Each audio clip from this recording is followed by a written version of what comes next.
Assalamu alaikum guys. In this video, I am going to talk about help. Let's begin. Help is not actually a causative verb either, but is generally considered with causative verbs in grammar textbook. It is usually followed by the simple form, but can be followed by the infinitive in some cases. It means assist.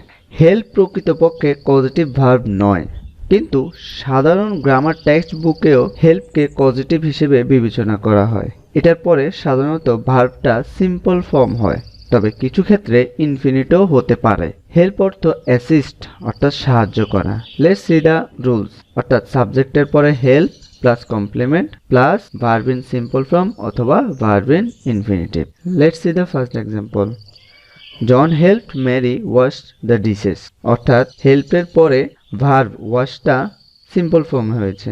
Second এক্সাম্পলে John help the old man with the packages to find a taxi, অর্থাৎ এখানে হেল্পের পরে ভার্বের infinitive হয়েছে, অর্থাৎ to plus ভার্বের simple form. দুটো রুলসে হয়। Here are more example you can see, you will understand easily. এখানে এক্সারসাইজ নাম্বার 36 পজিটিভ ভার্বের এক্সারসাইজ দেওয়া আছে, এটা করলেই তুমি পারবা। Thank you.